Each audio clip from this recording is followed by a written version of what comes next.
Welcome back for another episode of Loving Hip Hop New York. We are on season 9, episode 2, The Blame Game. Juju isn't invited to the party, Joe is in the doghouse, and Fetty stands Alexis Sky up. What's going on in this episode? Stay tuned for all the info and more right here. You're tuned in to AfterBuzz TV, the ESPN of TV talk.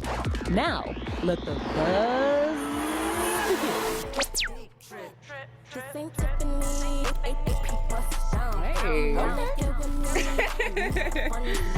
Okay, Alexis Sky just dropped a new record, so we have to show love to the single mothers out there because she needs her coin. She cannot rely on Fetty. Not the single mom, so we just know that Fetty ain't there. We know Fetty's not there because we watched this episode. Okay, that's true. Let's get her single on iTunes. It's called No Tiffany. She wants the AP bust downs only. All right, so. That's what we're opening up to. Overall thoughts of the episode. I'm your host, Miss Conversation Peace, and overall, I think we're getting to know what everyone is going through, and it seems like a lot of people are going through the same thing, and they're able to be each other's, backbone through it all. So I think that's good. Hopefully they can stay cool. Yeah, I'm still loving everybody's storyline, but I was like, hold on, the drama is cutting deep already. I'm like, first last season, it was like the turn up started real fast, but now I'm just kind of like, y'all need a counselor? Like, you need a box of tissues? I just feel so bad for everybody. Well, Maino was acting as a counselor, it seems like, to Juelz. Right. He sits down with him and then opening up the scene, and basically he's giving him advice because Maino was locked up at 16 years old and did 10 years. I would have never knew. And he had a son on top of that. So Juelz, he was a little more, lucky in his career. He was able to, be an artist and have some hits. And he has his sons now with Kimbella. And now he's facing time and he doesn't know what to do, whether he should fight it and get more time or just take the deal and sit down, even though he feels like it's a harsh sentence because he didn't purposely do it. However, you got to take responsibility. If you're holding guns, the laws are strict in New York, you're on drugs. Like, I can kind of understand the drugs fogging your mind, but that's no excuse. I kind of want to know how true the storyline was too, because it's like you kind of know how things are, and it's like he's a public figure, so it's like you've been to the airport numerous times, you've been to runways, whatever, anything having to do with TSA and airport security, so it's like, yeah, you may have been off some Percocets or whatever you want to call it, but at the same time, who was packing your bag? It had to be you if you knew you was carrying a firearm, and then it's like you rolling without security. It ain't like he got Floyd Mayweather and his bodyguards with him, so it's like he probably thought he needed security, but it's like you should have left out in the car. But then it's like, where are your friends at? You know what I mean? Or where was Kimbella at? Who's like... he has multiple guns if this is the case. So that's true. Yeah, so you got to have multiple guns because it's like, where your gun at when you need the security if it's in your bag. So... You had a reason for bringing it. You didn't have nobody with you, so that's why you brought it with you, because this was your security. But do people really think they can get guns through security? Take notes from Juelz. No, you can't. I mean, you're not getting past TSA.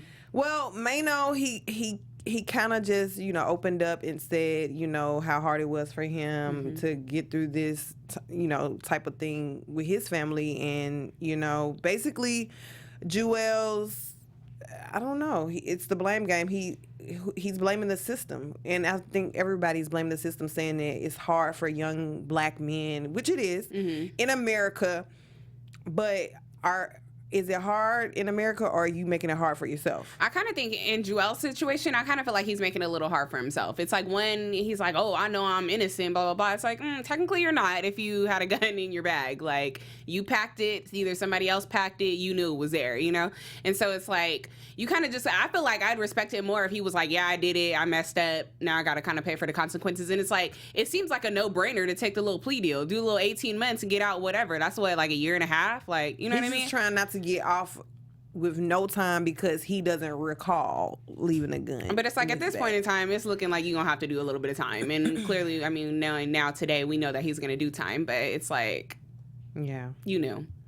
Well, Jonathan and Sin and Kimbella, they meet up before the party because they wanted to discuss what's going on in the gossip world with them.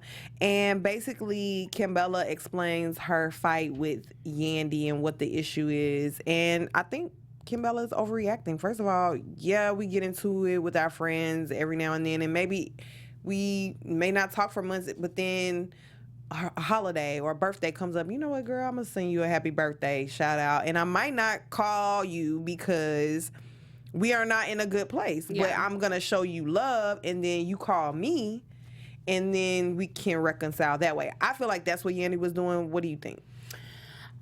That one's a little hard because I'm like, Kimbella was making it seem like Yandy didn't reach out, period, versus like via telephone. You know what I mean? She didn't. Like, she didn't. Okay, so I'm like, okay, then that, I feel I may be on Kimbella's side at that point because it's like, I'd feel like that too. It's like, if we weren't talking or whatever, don't get on social media to be like, hey, Kayla, girl, happy birthday. Like, you know, we ain't talking like a year. I'd be like, girl, bye. No, you could have texted me because, you know what I mean? So I'm just kind of like, I kind of feel her on that one a little bit. Okay, I mean, I feel like either way, it's just not, it's petty. Mm-hmm. And so she showed love, regardless whether it was fake or not. She showed love. She showed love by getting Kimbella on the show. And I mean, I don't know, the real reason that she got mad, she got into it later on in the episode, and it just seems petty. And I feel like if she showed love, however she did it, that was your turn to get on the phone and say, hey, well, you know, why haven't I heard from you? And you posted this, you know, why did you get on Instagram and blast me? Because now you making it a bigger thing than what I did, you know, because she could have, Yandy could have easily deleted it and nobody would have thought twice about it because, like she said, we're not Oprah and Gail. We're nobody famous that best friends, important. That, ain't nobody checking for you. Right, y'all got to stick together. Me and my because at the same time, I don't know, because Kimbella's like response, now that I think about it, Kimbella's response could have been different. It could have been like, hey, thanks girl for the happy birthday wishes, but it's like, hey, I think we need to talk on a separate conversation. You know what I mean? Like, I appreciate the post, but hey, hit me she could have just left a comment like, hey girl, I haven't even talked to you in a year. Why don't you call me? Phone, right. Like, that should have been that on that.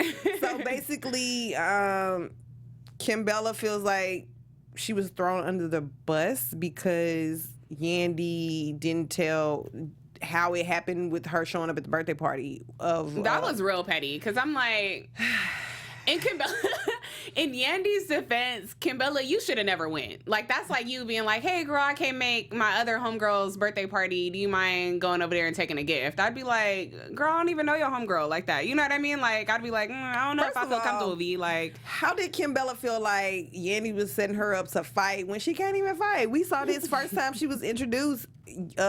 What's her name? With Emily? With Chrissy. Emily. Chrissy decked her out. I mean, she fell on the floor. She was almost knocked out. I wish we had a clip of that season. We might have to bring out some epic clips for a special segment. I remember Kimbella like, yeah, I used to date Fab. Like, she was like, yeah, I used to date Fab about 3 years ago. So Emily was like, I was pregnant 3 years ago. That must have been like the most awkward line on Love and Hip Hop history. But she knew though, so it was just like, you wanted to upset someone and she wants to be messy and you get you get back for that. You get popped. So Jonathan is now explaining that he's upset with Juju because she basically did some shady business, which was so random. Went behind his back and did a podcast, and I'm like, what podcast Juju got? So what are we mad for?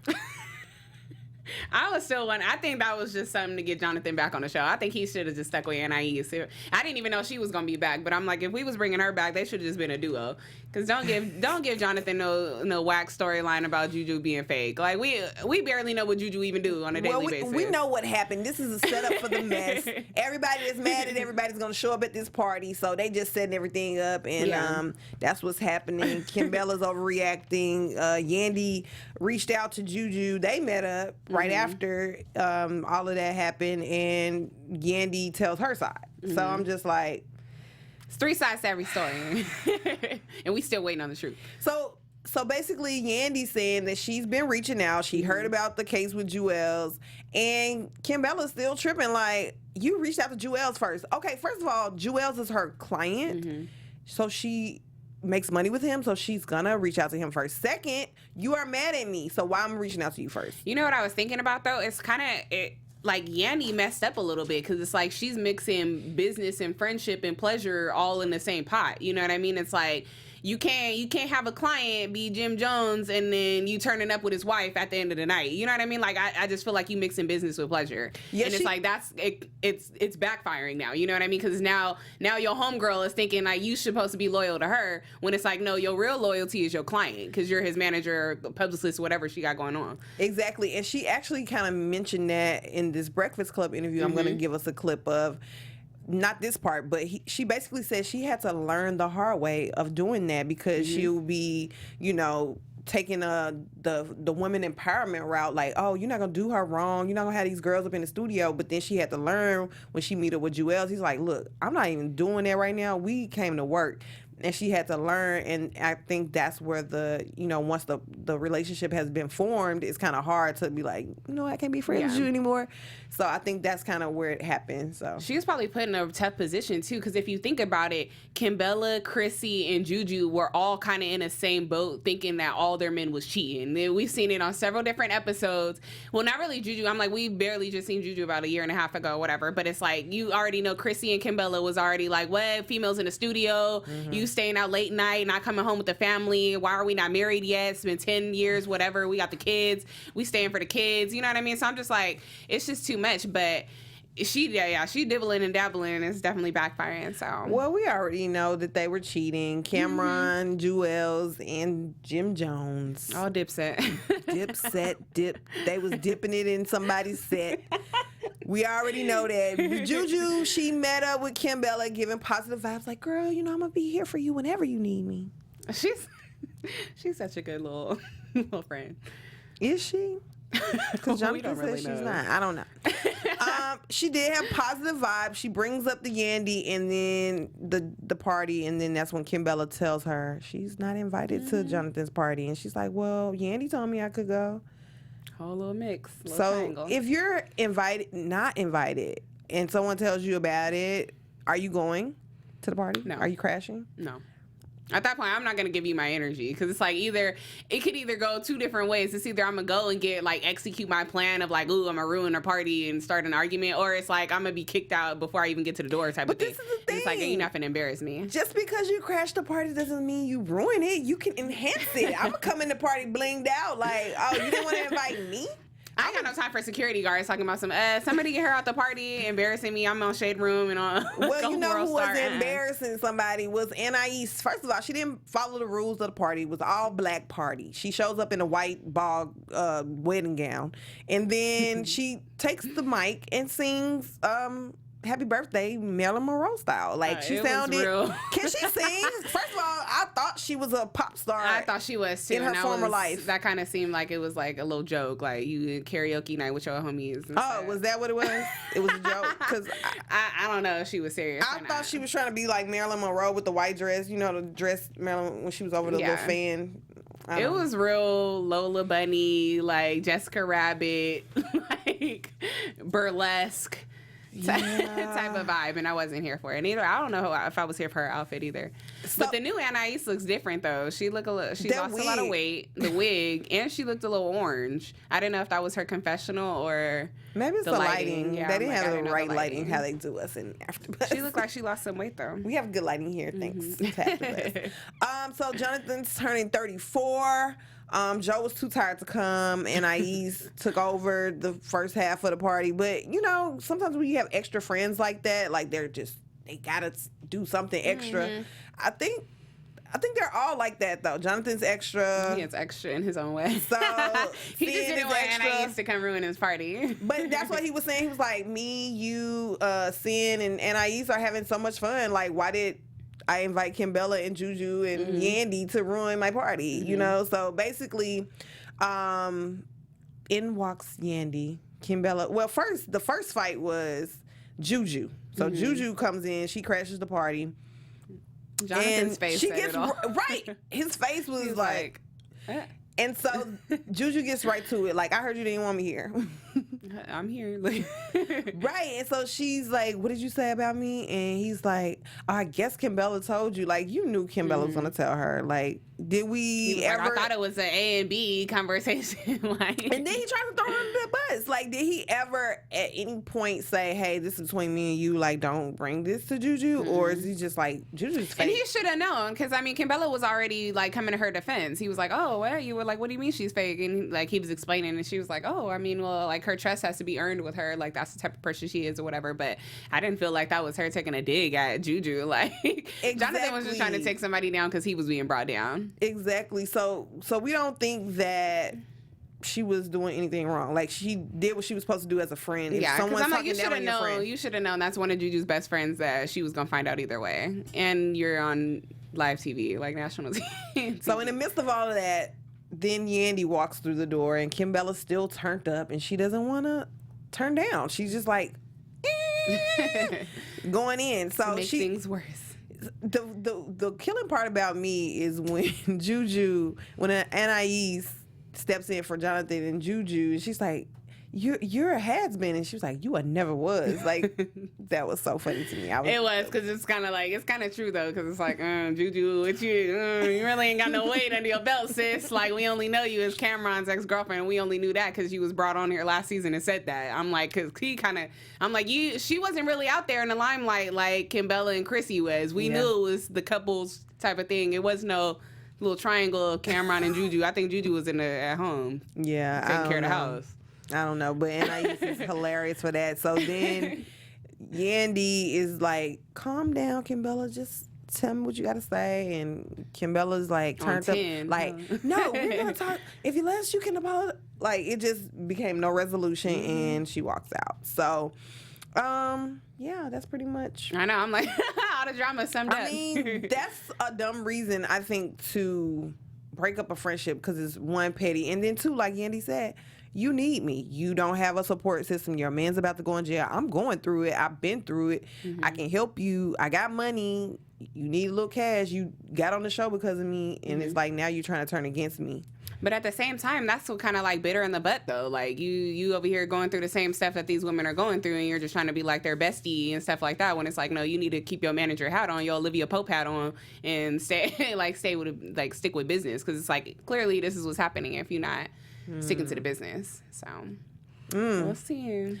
Well, let's get into a little bit of news and gossip, because we have some juicy stuff for you today. I'm like, we got more gossip than news. Yes. I'm like, it's so much gossip than news today, y'all. So I'm like, let's start off with Alexis Sky and Fetty Wap and this Solo Lucci triangle that's been going on in the Shade Room, you guys.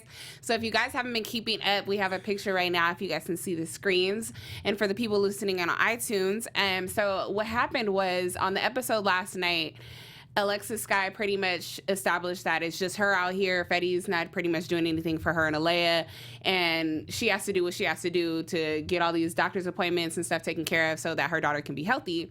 But a lot of people on the internet, after seeing a full image of Alea, are now like, that baby looking more like Solo Lucci than Fetty Wap by the day. And so Alexis is actually getting pissed off because her daughter actually has a disorder that we mentioned last week where, I totally forgot the name of it, but her daughter has a disorder where her head fills up with a lot of fluid and gets swollen, that could possibly lead to brain damage. So we had Alexis in our prayers, but she was actually getting mad because since her head is kind of enlarged a little bit, people are saying that her head is shaped like Solo Lucci's. And so I don't know, it's getting a little messy on the internet here.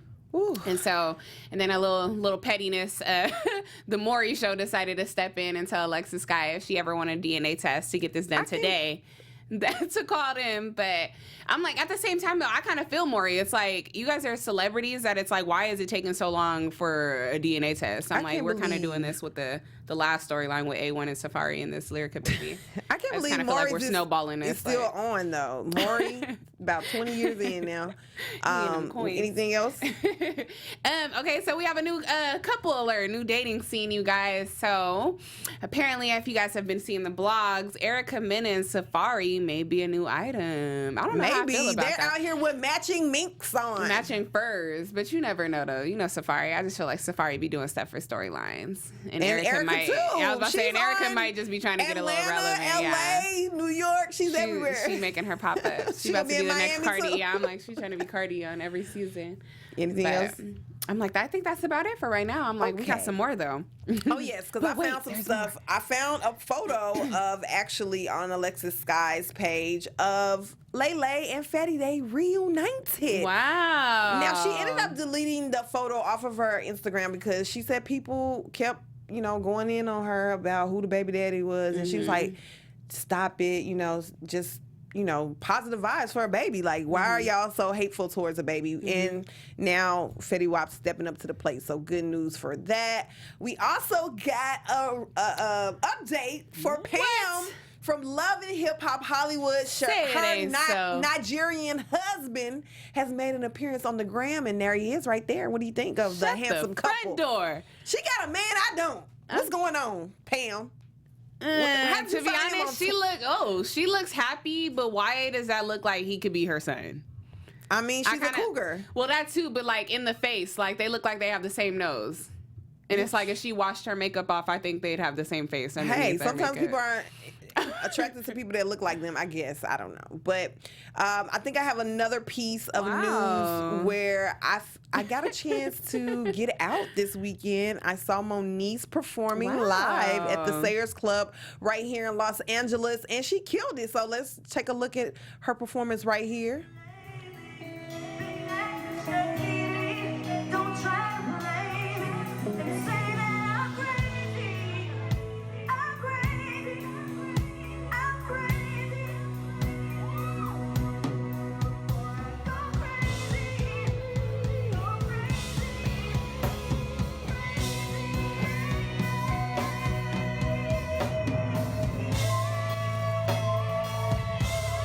Did she sound better live? That is for Rockstar, Princess, what they made up, and whoever else said Moniece can't sing, and Brooke. That's for you guys. Moniece killed it at the Sayers Club, so we just staying updated with all the cast members.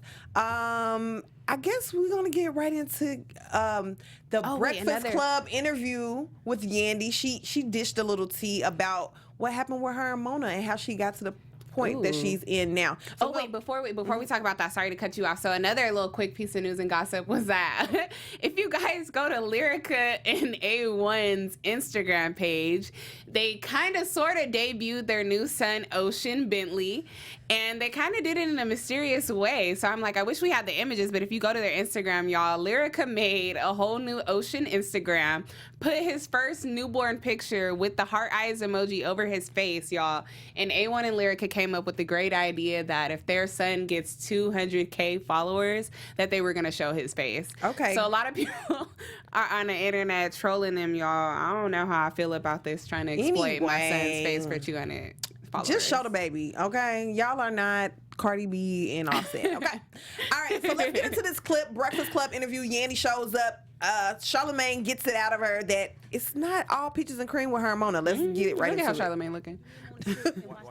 I made a face because I wish I could. I wish I could. She don't let you know. I'm like, we started this together. We were in the rooms. I'm like, Mona, I need your help with this show. Come on, let's do this. This is a situation that we walked in the door together. So what happened? First season, I was on the producing side, and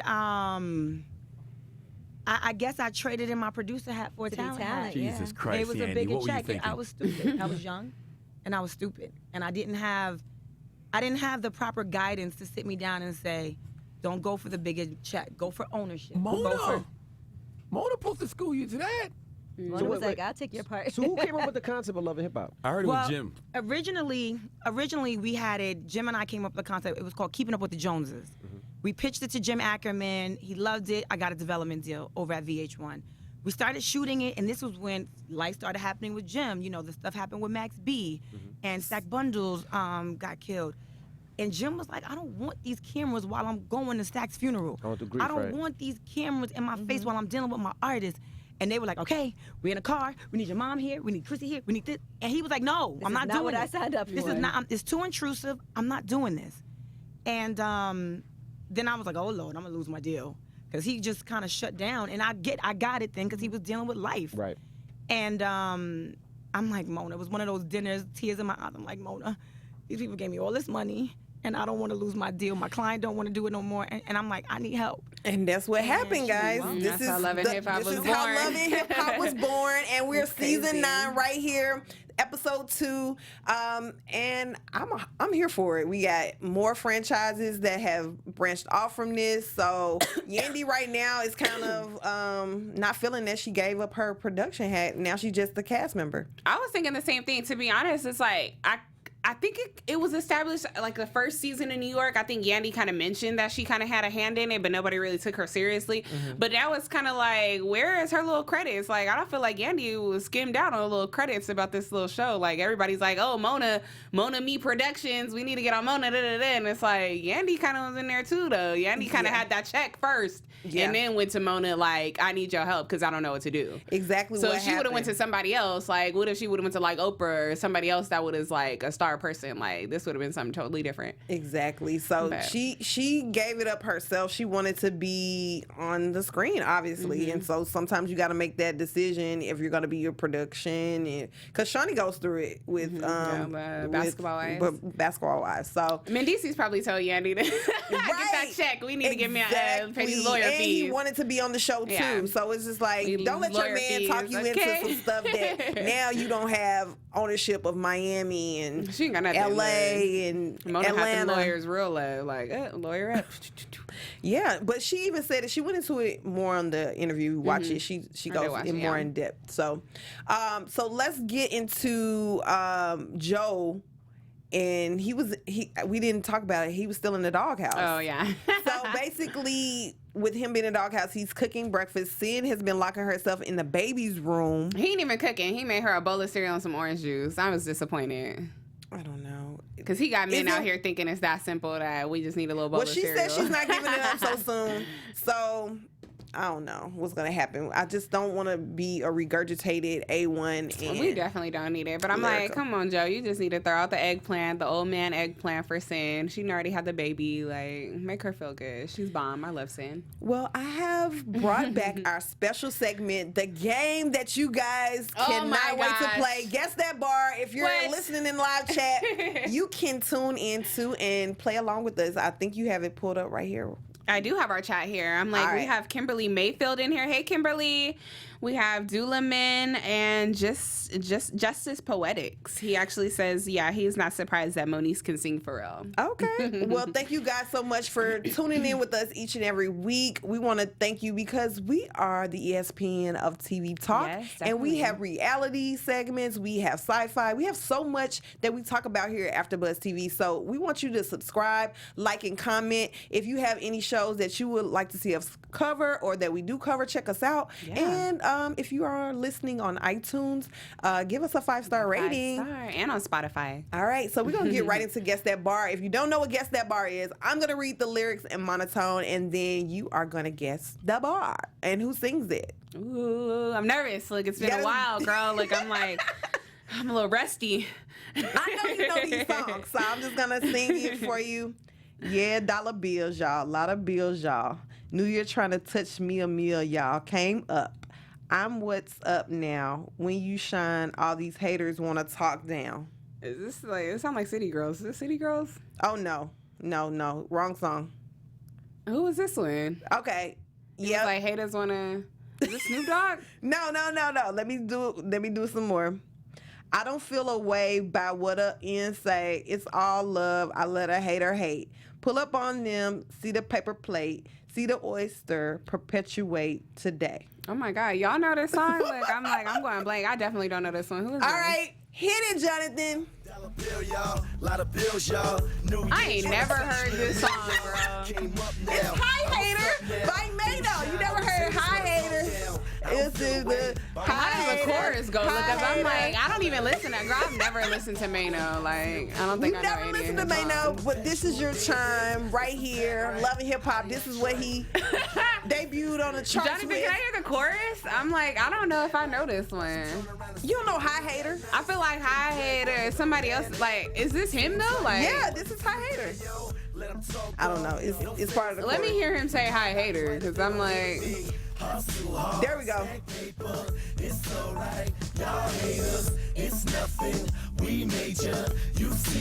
High Hater. High Hater. You see me. girl, no, this went over my Okay, head. Look. so the next Justice one. Poetics was like, what the hell is this? Yeah, I don't know. This one, Mano. Look, man, I ain't never listened to Mano a day in my life, and nor do I think I will. Okay, the next one. I know you're gonna get it. I know you're gonna get this one. This one was a hit.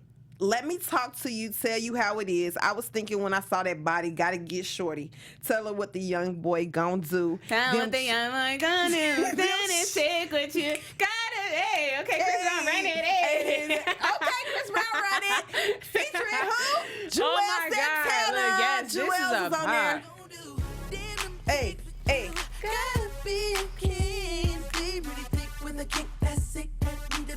I was like 13 Where's when Juelz that song verse? came out. Oh my God, Chris Brown looks like a baby. His verse was in the beginning. I think he did have one in the beginning. I think he says one in the middle too. Oh no. Well, Juelz was on there, y'all. This is when Back he was to the Crib. Look, Back to the Crib is another by Juelz and Chris Brown. That's another one. We might have to open Yes. it out next week or something. All right, we got one more song. You gonna know this one too. Let's hope, because the first one took me for a loop, girl.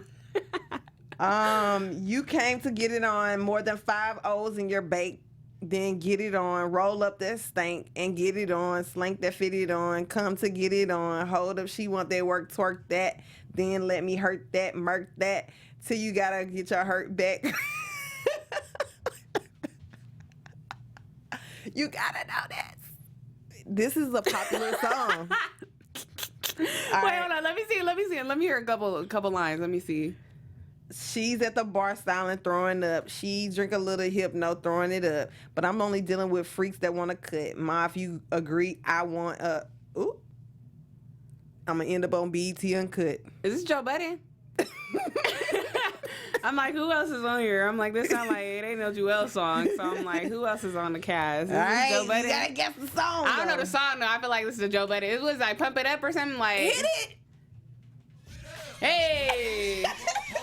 So I'm like, I don't know why I was thinking of like You Got Served, because I was like, wait, hold on. Yay. Look at how They had young he some little looked. bops over here, y'all. Oh my God, he was like a kid. Was this pre-drugs? Well, you got this one right. You got the other two wrong. I mean, no, you got run it right. So you did. I got 2 out of You 3. got 2 out of 3. So she's 1. 2 out of Guess 3. that bar today. You guys let me know what you want to see a special segment of us doing. We did trivia last week. Yeah. We're doing Guess That Bar. We never know what we're going to do. Shout out to It's Latasha. What'd She she said, say? I was like, I should know this song, but I need the music, LOL. And then Justice Poetics is like, on that Mano song. Yeah. We're trying to, let you guys be familiar to who the cast is. They actually were on charts. They actually were loving hip hop, so they did their thing for a I'm little like, yeah, minute. Juelz had some hits. I was thinking about that last night. I was like, dang, Juelz was a little corny now, but I'm like, he had some hits back in the day. All right, so let's get right into our predictions. What do you think is going to happen? I kind of feel, okay. Started a little early, y'all. Sorry. I kind of feel like Yandy and Kimbella are not gonna make up. I feel I see some eggplant in Sin's future. I kind of feel like Anais and her husband may be back together. I feel like her husband is gonna make an appearance. That's So interesting. either that, or I predict she gonna run back into Rich and they gonna like reconnect. So we'll see.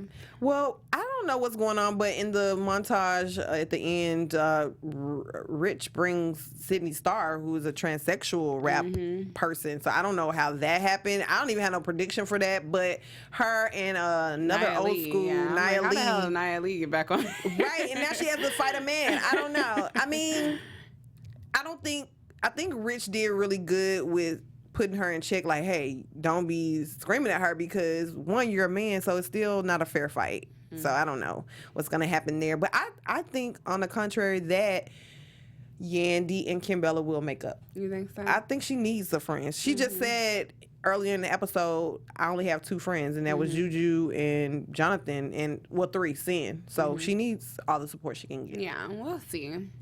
Like, I do wish the best for her, but... Well, this was a cool episode. I'm your host, Ms. Conversation Piece. Thank you so much for tuning in. Leave a comment. Tell us what you think about the show. Tell us what you want to see more of. And you can follow me on Instagram at Conversation Piece or Twitter MISS Combo Piece. Yes, thank you guys so much for joining us this evening. You guys can follow me on Instagram at @theonly_Kayla Rene'e. All right. Thank you guys so much. We'll be back. Our founder, Kevin Undergaro, Phil Svitek, and me, Maria Menounos, would like to thank you for tuning in to AfterBuzz TV. Remember, we're not just the first, we're the biggest in the world, and we're the only destination for all your favorite TV shows. Whatever you crave, we've got it. So go to AfterBuzzTV.com and check out our lineup. Buzz you later.